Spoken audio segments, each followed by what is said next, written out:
오늘은 출애굽기 9장을 읽었습니다. 자, 출애굽기 9장에서는 다섯째 재앙, 여섯째 재앙이 나타나게 되죠. 바로의 마음이 완악하고, 이 완악한 마음은 또 역시 하나님께서 바로의 마음을 완악하게 만들었던 것도 한 이유가 되겠죠. 왜 이렇게 하나님은 바로의 마음을 완악하게 하셨을까?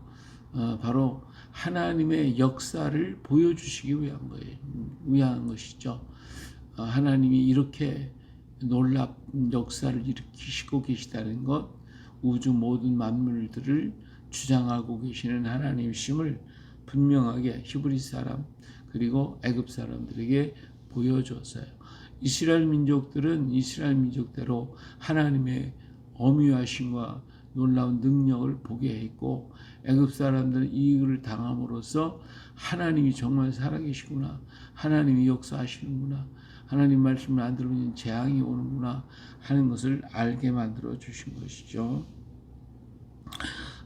자, 모세가 이제 바로에게 가서 우리를 보내라 거절하면 여호와 손이 들에 있는 내 가축 말과 낙이 낙타 소 양에게 더하리 심한 돌리병이 있을 것이라고 그랬어요. 그러나 이스라엘 자손의 땅에는 절대로 그렇게 되지 않냐. 이스라엘 사람들은 가축을 키우는 목동들이잖아요. 목축업을 하는 사람들인데 그들에게는 엄청나게 많은 가축이 있잖아요.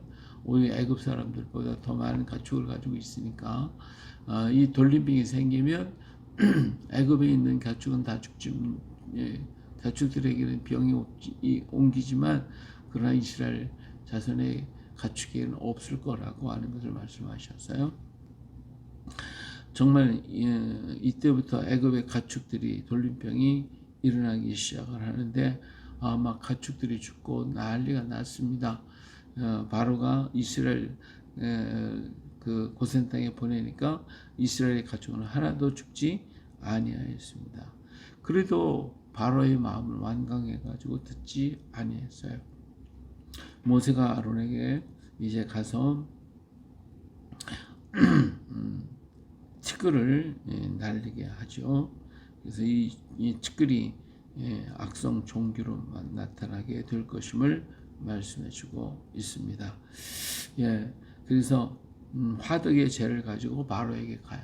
가지고 그 화덕의 재를 날리니까 그 재가 온 애굽 땅에 퍼지면서 사람들에게 악성 종기로 인하여 고통을 당하게 되는데, 뭐 너나 할 것 없이 모두에게 이것이 붙어가지고 종기가 생기고, 요술사들 이런 사람들도 이 종기로 인해서 뭐 그냥 어쩔 줄을 모르는 이런 일들이 생기게 되었다.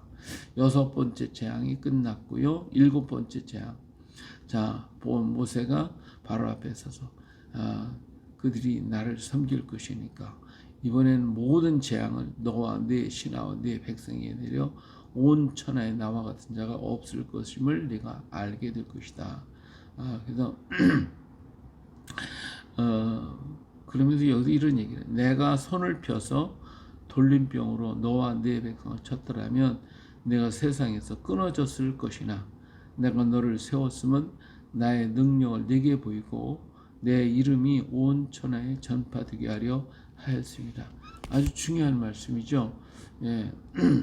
만일에 하나님께서 돌림병이나 아니면 하나님이 쳐버리시면, 그래서 그들을 갖다가 다 죽여버리면 끝나는 거예요. 근데 그렇게 하지 아니했다는 거예요. 그렇게 하지 아니하시고 오히려 여러 가지 능력을 보여줌으로써 나의 능력을 내게 보이고 내 이름이 온 천하에 전파되게 하려 하는 것이다. 하나님께서 뭐 한번 쳐버리시면 다 죽잖아요. 애굽의 장자 죽이듯이 다 죽여버리면 뭐 바로도 죽을 수밖에 없죠.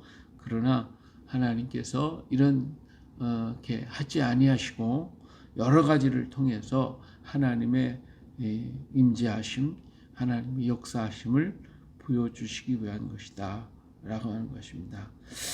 그런데 너와 네 백성이 여전히 교만하여 이렇게 말을 듣지 않는구나. 오늘 우리도 세상에서 수없이 많은 이적과 기사, 그리고 하나님의 역사, 이걸 보면서도 사람들은 하나님 앞에 위급하면 하나님 찾으면서도 믿지 아니하고 교만하고 자기들의 지식, 자기 얕은 지식, 자기들의 아주 보잘것없는 그런 학문 이것 가지고 자랑하고 이것 가지고 무언가 되는 것처럼 역사하고 있단 말이에요. 이런 어리석음을 버려야 돼. 이거 인간의 교만함이 아닐 수가 없습니다.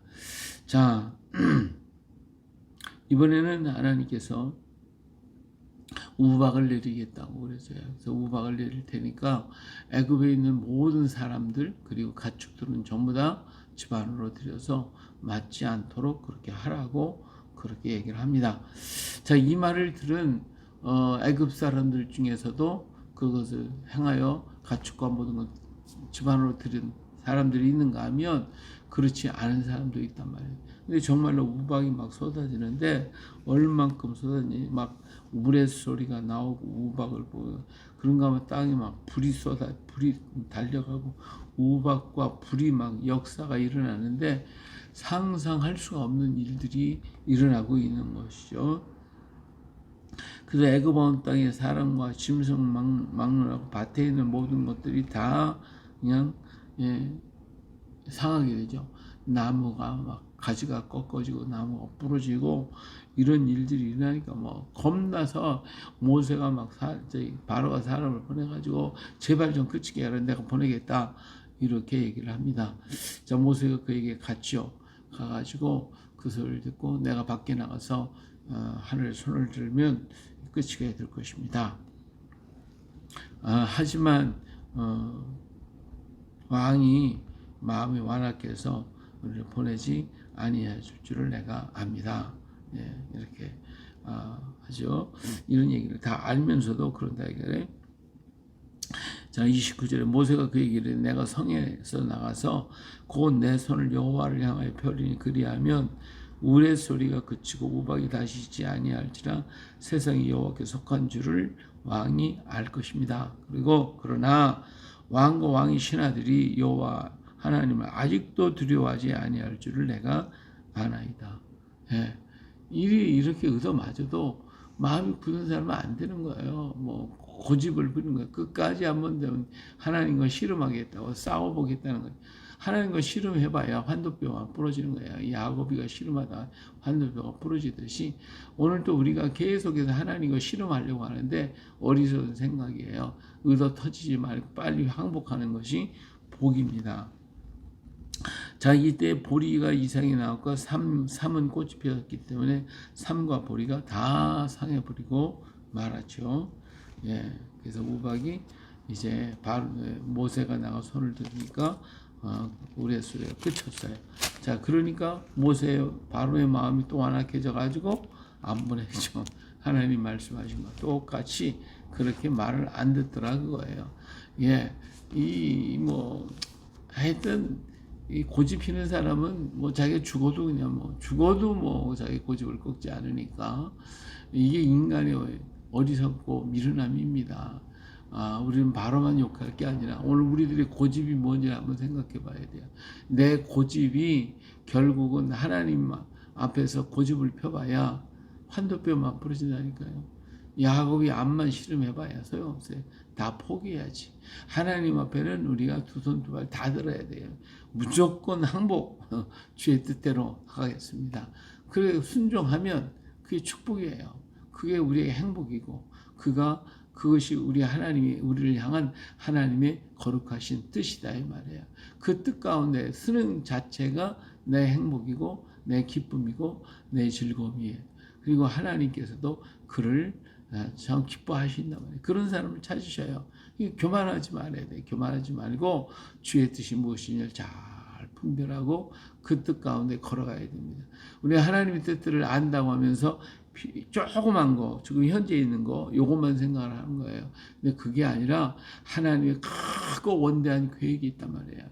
이 원대한 계획을 우리가 보면서 그 속에 우리가 쓰임을 받고 있고 그 안에 내가 한 작은 점에 속해 있는 거예요. 그 점 속에서 내가 걸어가고 있는 건데 인생의 삶이라는 것이 뭐 기껏해야 100년 사는 건데 그 사는 기간은 하나님의 큰 구원의 역사의 계획 속에서 한 부분이란 말이에요.